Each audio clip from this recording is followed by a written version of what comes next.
오늘부터 팔복, 새로운 정체성, 새로운 축복이라는 타이틀로 8주간에 걸쳐서 말씀을 전해드리려고 합니다. 오늘은 첫 번째로 주가 필요합니다라는 제목의 말씀을 전해드리겠습니다.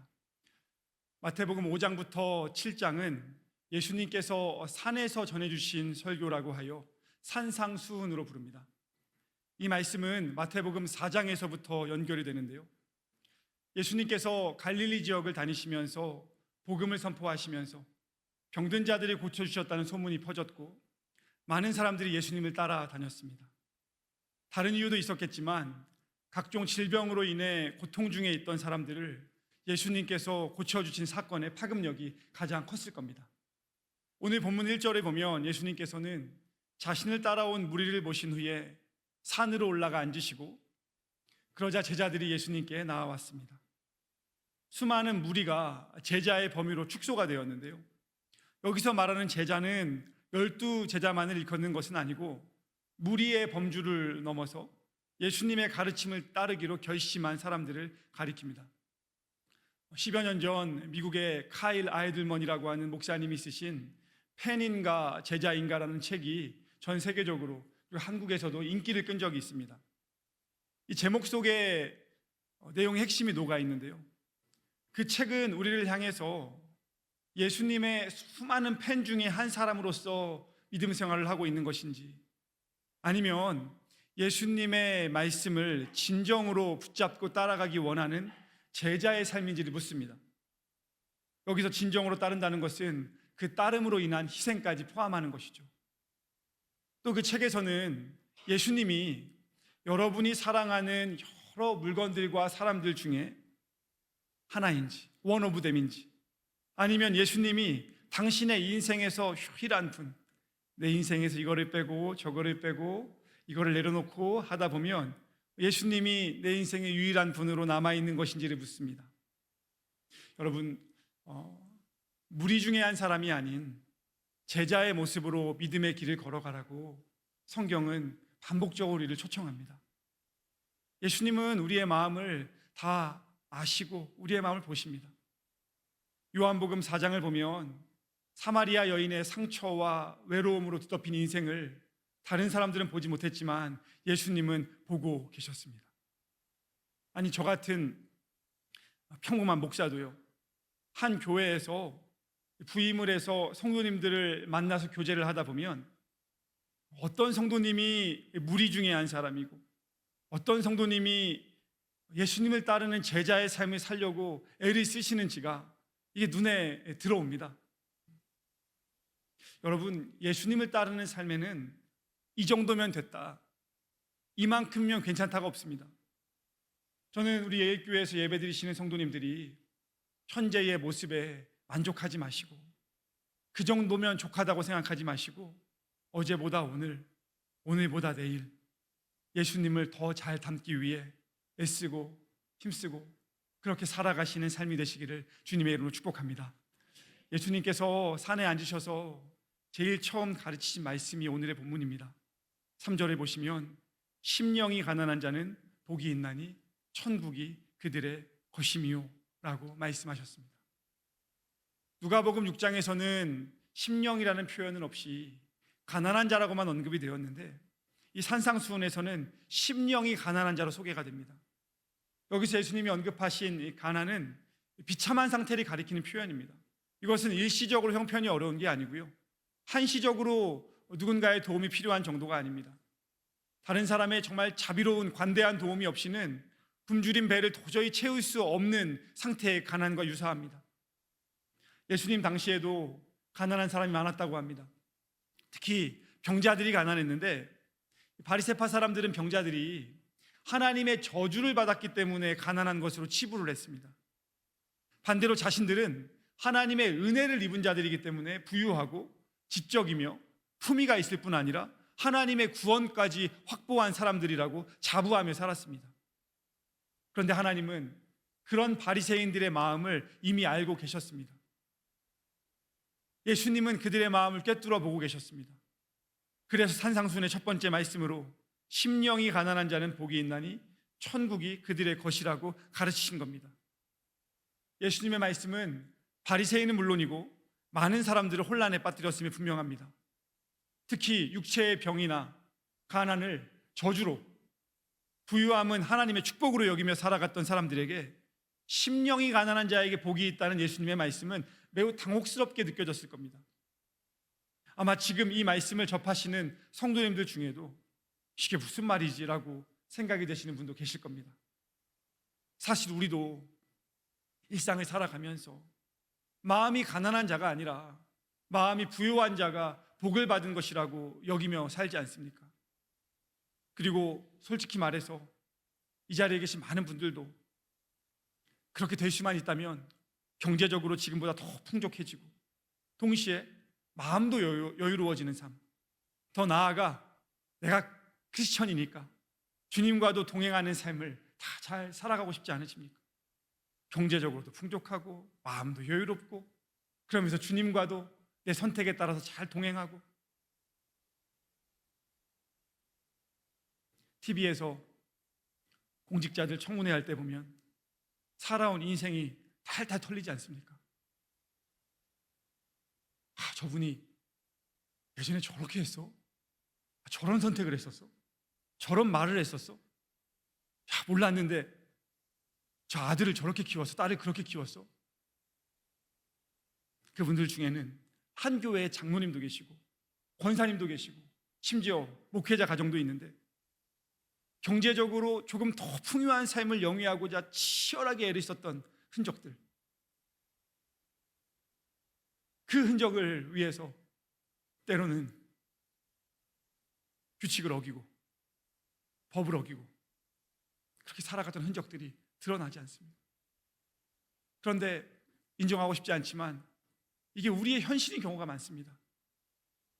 그래서 심령이 가난한 자가 복이 있다는 예수님의 말씀은 내가 지향하는 삶과도 어울리지 않고 내 상식과도 부합하지 않는 것처럼 보여지고 내 마음을 불편하게 하는 측면도 없지 않습니다. 그래서 예수님께서 그걸 모르시면서 이 말씀을 하셨겠습니까? 그걸 다 아시면서도 예수님이 이 말씀을 하신 분명한 이유가 있으시겠죠. 예수님이 언급하신 심령의 가난은 우리가 하나님 앞에서 가져야 하는 태도입니다. 그래서 심령의 가난을 다르게 표현하면 하나님 앞에서 내 마음을 낮추는 것입니다. 우리가 부르는 복음성가 중에 나의 가장 낮은 마음 주님께서 기뻐하시고라는 찬양이 있습니다. 나의 가장 낮은 마음을 주님께서 기뻐하신다.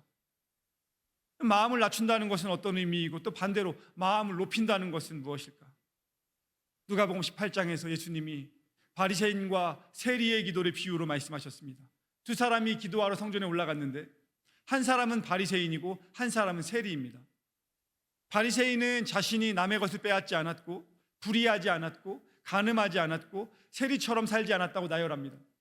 그리고 일주일에 2번씩 금식하면서 11조를 바치는 삶을 살게 해주셔서 감사하다고 기도합니다. 반면에 세리는 멀찍이 서서 하늘을 차마 우러러볼 엄두도 내지 못한 채 자기 가슴을 치면서 이렇게 기도합니다. 하나님, 저를 불쌍히 여겨주십시오. 제가 죄인입니다. 세리에게는 자신이 죄인이라는 고백과 하나님의 자비가 필요한 인생이라는 요청밖에 없었습니다.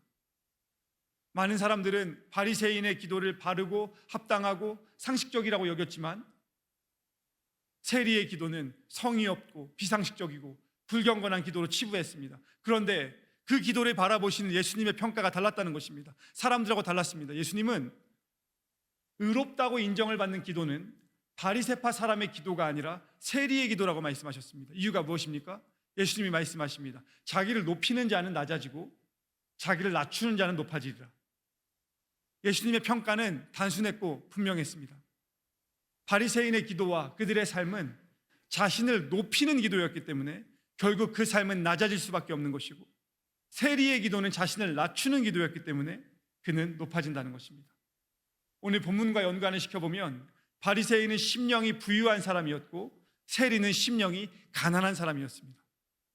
이 자리에 계시는 성도님들은 심령이 부유한 사람이십니까? 아니면 심령이 가난한 사람이십니까?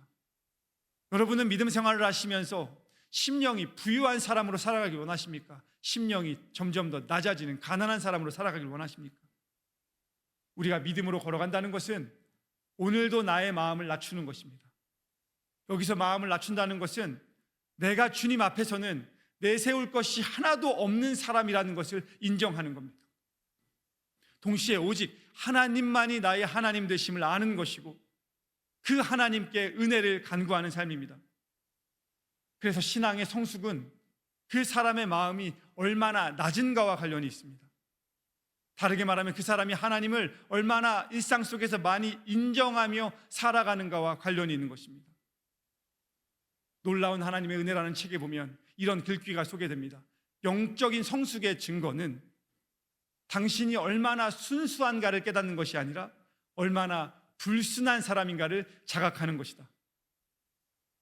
영적으로 성숙한 사람이 자신의 불순함을 더 많이 깨닫는다는 것은 세상의 시각, 다른 사람들의 기준, 나와 함께 일하는 사람들의 평가로 내 모습을 바라보는 것이 아니라 하나님의 눈으로 내 삶을 바라본다는 것입니다. 말씀을 통해, 기도를 통해 내 삶을 비춰본다는 것입니다. 제가 지난 주간에 신의 악단이라는 영화를 보았는데요,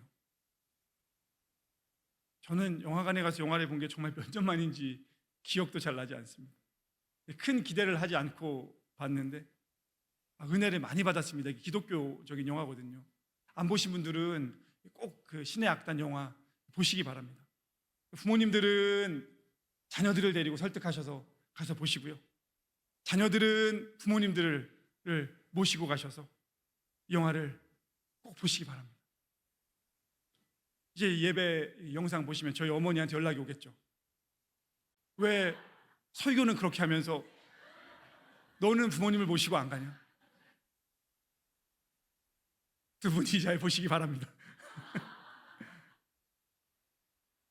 제 말 듣고 가셔서 신의 악단 보셨는데 만약에 성도님들 중에 뭐야 이거 마음에 안 든다 하시면 제가 이 티켓값 다 환불해 드릴게요.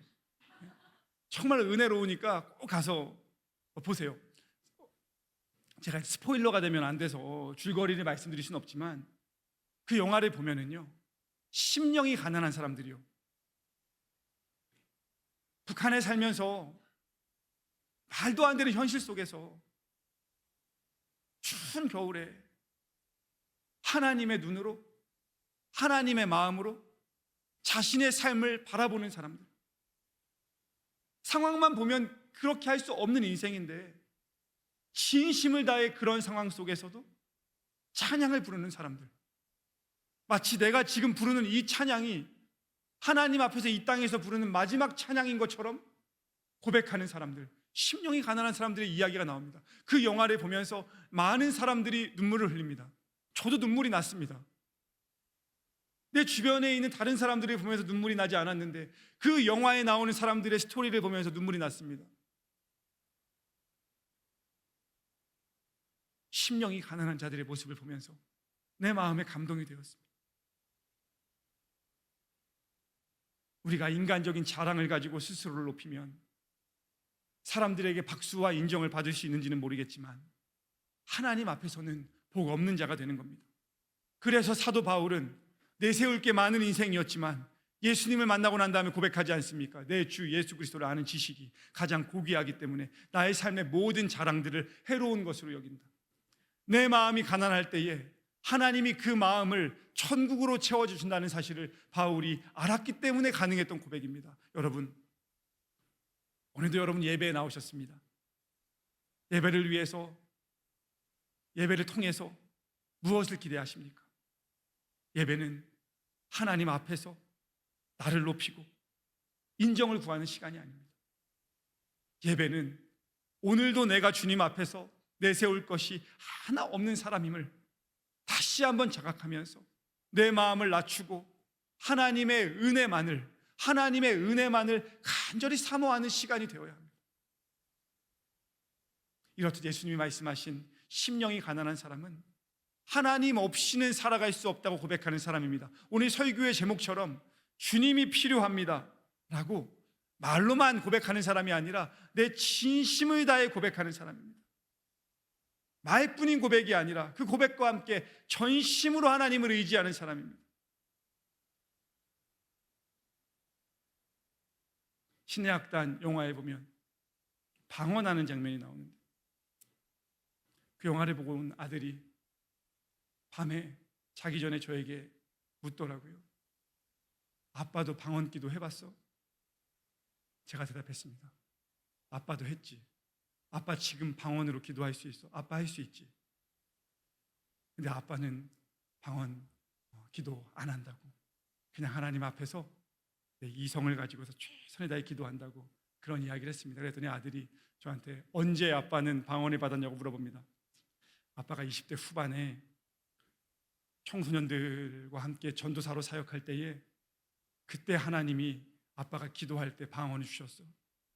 그때 아들이 호기심이 생겼는지 저한테 물어봅니다. 어떻게 기도했는데? 제가 아들에게 이야기해 줬습니다. 그때 아빠가 진심으로 기도했어. 하나님께 마음을 다해서 기도했어. 하나님께 사용되는 도구가 되고 싶다고, 하나님만 의지하는 삶이 되고 싶다고, 하나님을 따라가는 삶이 되고 싶다고, 하나님 없이는 살아갈 수 없다고, 하나님을 따르기 위해 내려놓아야 하는 것들이 있다면 내가 다 내려놓겠다고, 하나님이 내 삶의 주인 되게 해달라고 말로만 하지 않고 정말 전심으로 기도했어. 너도 기도할 때 한마디의 기도를 하더라도 내 진심을 다해서 기도하는 게 중요해라고 이야기해 줬는데 졸고 있더라고요.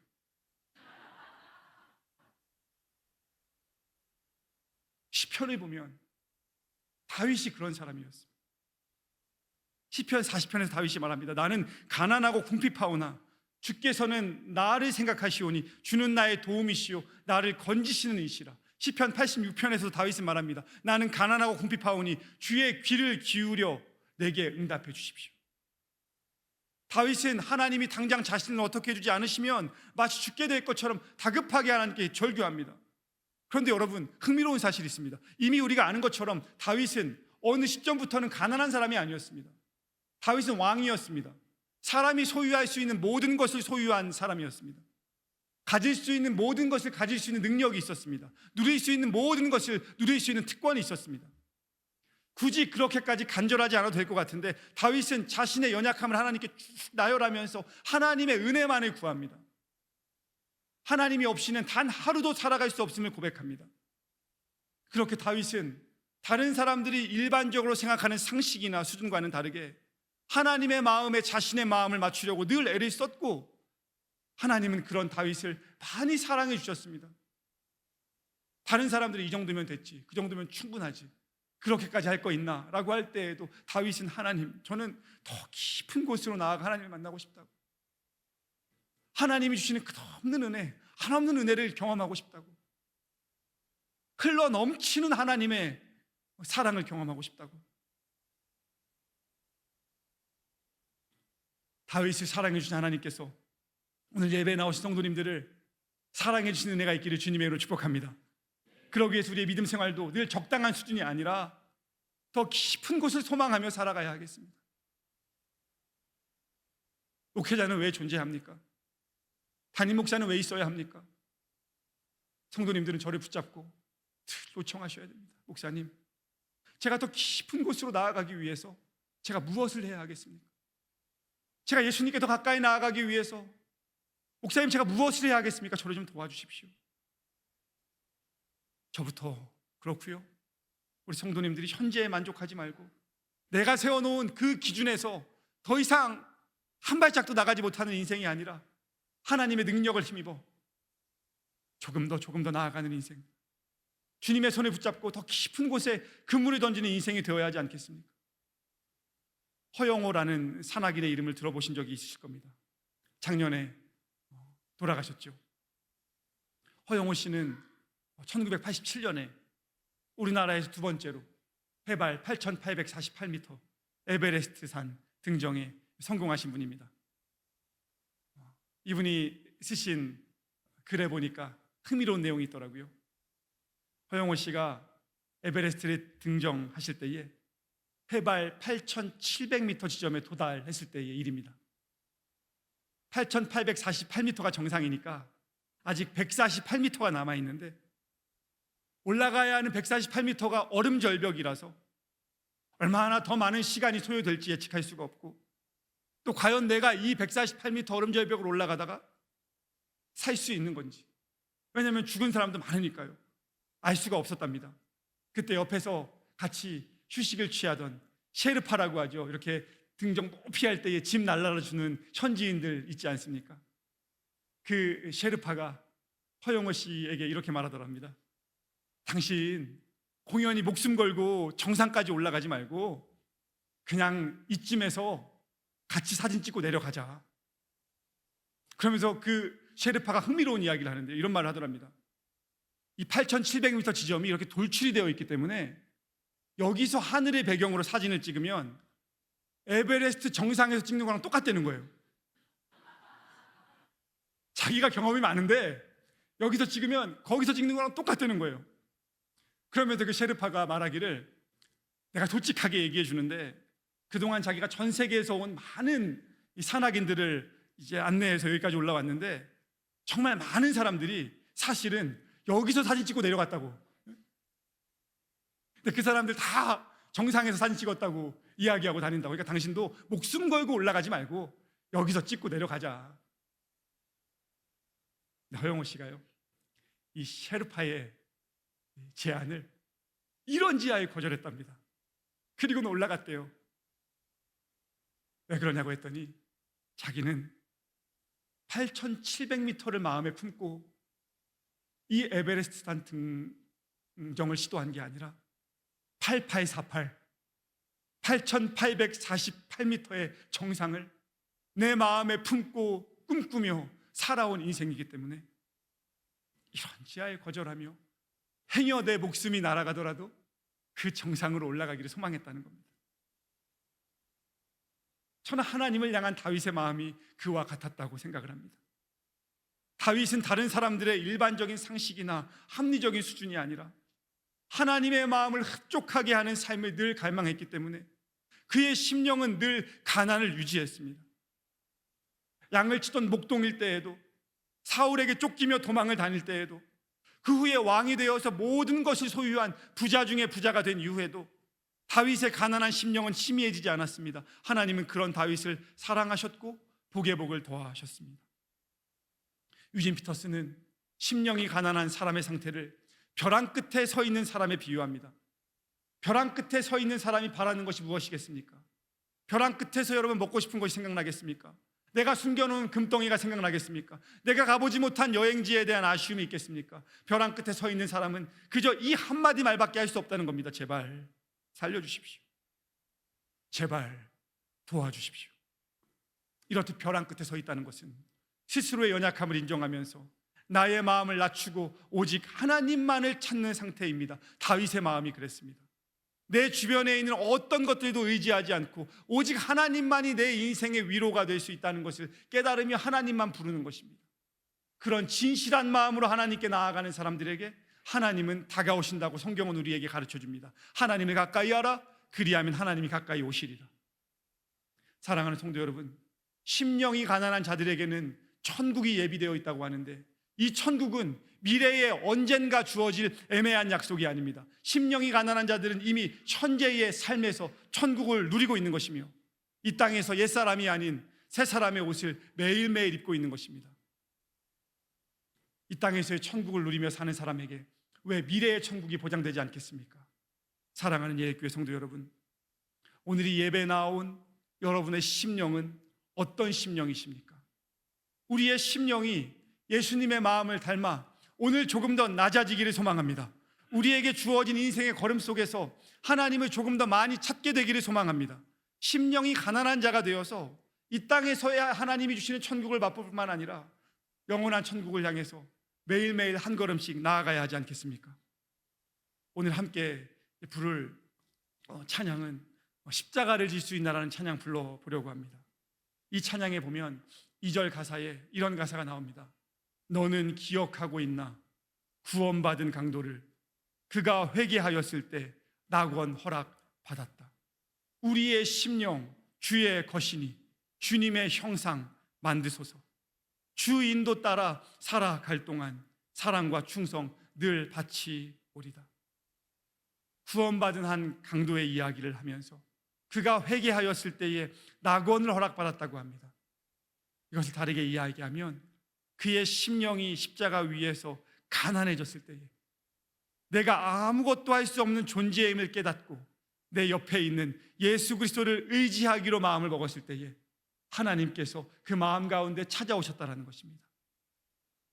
여러분, 예배에 오셔서 돌아가실 때에 어떤 마음을 가지고 가셔야 하겠습니까?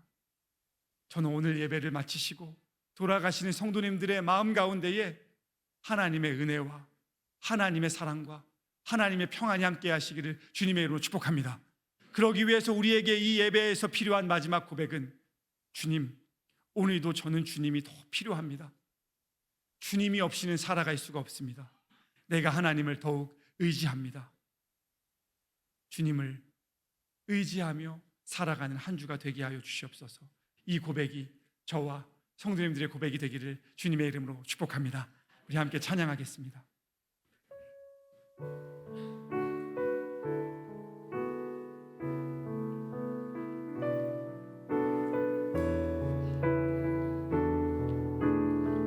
이 절입니다. 너는 기억하고 있나? 너는 기억하고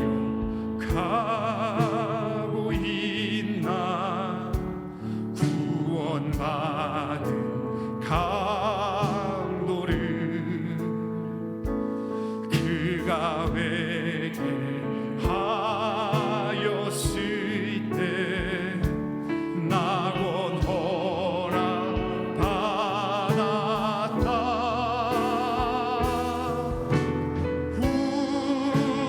우리의 심령 주의 것이니 주님의 형상 만드소서. 주 인도 따라 살아갈 동안 사랑과 충성 늘 바치오. 3절입니다. 걱정 근심 어두운 그늘, 걱정 근심 어두운 그늘 너를 둘러 덮을 때 주께 내어 맡기겠나. 죄우승 믿으며 우리의 심령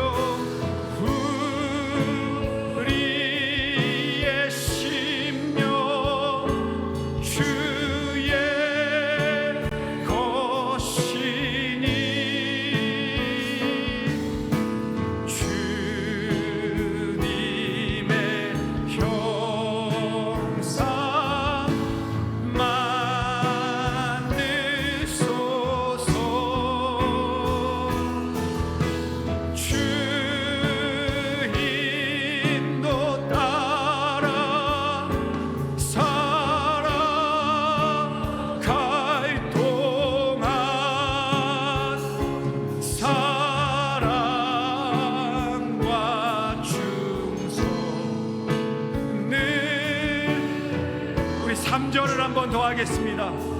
3절입니다. 걱정 근심 어두운 그늘, 걱정 근심 어두운 그늘 너를 둘러 덮을 때 주께 내어 맡기겠나. 죄우승 믿음. 우리가 이렇게 고백합니다. 우리의 심령 우리의 심령 주의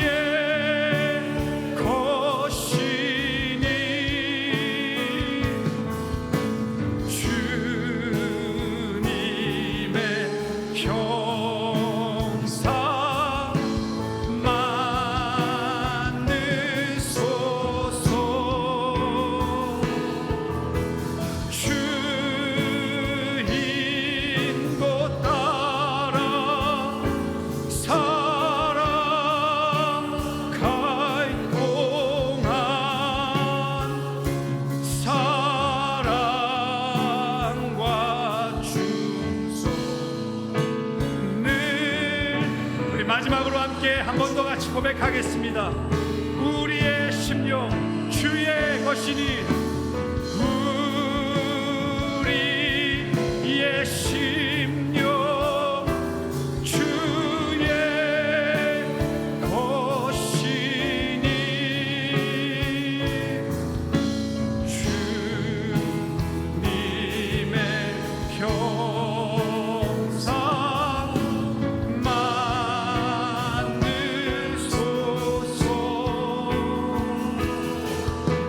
주인도 따라 살아갈 동안 사랑과 충성을 바치오리다. 오늘 말씀을 기억하면서 한번 같이 기도하겠습니다. 기도하실 때에 하나님, 우리가 찬양으로 고백한 것처럼 나의 심령을 만드신 하나님을 생각합니다. 이 심령이 하나님의 것임을 기억하면서 하나님이 하나님을 따라 걸어가는 형상을 만들어 주길 소망하면서 우리 시간 기도해야 하겠습니다. 여러분, 예배는 하나님의 은혜를 내가 받는 시간을 넘어서서 내가 하나님 앞에서 결심을 올려드리며 나아가는 시간입니다. 우리가 찬양으로 고백한 것처럼 주 인도 따라 살아갈 동안 사랑과 충성 주님 앞에 올려드리며 나아가는 삶이 되기 원합니다. 하나님, 한 주를 살아갈 때에, 새로운 한 주를 살아갈 때에 말로서만 하나님 앞에 올려드리는 고백이 아니라 나의 마음을 다해, 나의 삶을 다해 전심으로 하나님께 내 인생을 올려드리며 걸어가는 인생이 될 수 있도록 주님 도와주시옵소서. 우리 이런 마음으로 오늘 말씀 기억하시면서 한번 같이 기도하도록 하겠습니다. 기도하시겠습니다. 하나님, 감사합니다. 우리의 삶을 지키시며 인도하시며 하나님을 신뢰하며 나아갑니다. 하나님, 우리는 연약하지만 하나님을 강하시기에 하나님만 의지하며 나아가는 삶이 되기를 원합니다. 하나님, 우리를 도와주시고 하나님, 우리의 삶이 주님 안에서 하나님 회복되는 삶, 하나님을 의지하는 삶 될 수 있도록 주님 인도하여 주시옵소서. 하나님, 우리가 찬양으로 고백한 것처럼 하나님, 나의 심령이 하나님의 것임을 고백하면서 하나님의 형상대로 살아가길 소망하면서 걸어갈 수 있도록 주님 인도하여 주시옵소서. 하나님, 나에게 맡겨주신 이 인생을 하나님께 감사하면서 하나님 이 땅에서의 천국을 만들고 천국을 소망하며 살아갈 수 있게 주님 인도하여 주시옵소서. 하나님, 시간이 흐를수록 날로 부유해지는 인생이 아니라 교만해지는 삶이 아니라 하나님 앞에서 세월이 흐를수록 더 낮은 마음으로, 겸손한 마음으로 하나님을 신뢰하며 걸어가는 인생이 될 수 있도록 주님 도와주시고 하나님, 우리의 삶이 주님께 바쳐지는 삶이 될 수 있도록 주님 인도하여 주시옵소서.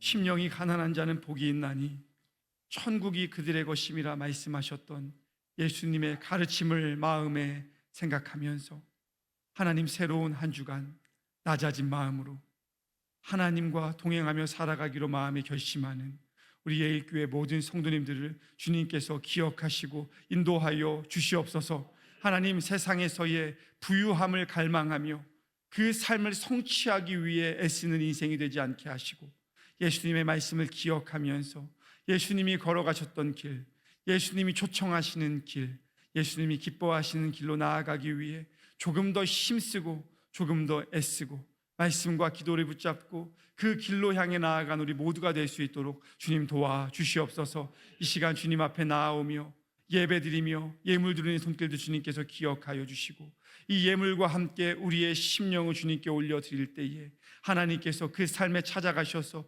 위로하시고 격려하시고 회복시켜 주시고 하나님의 형상으로 빚어 주시옵소서. 예수님의 이름으로 기도드립니다. 아멘.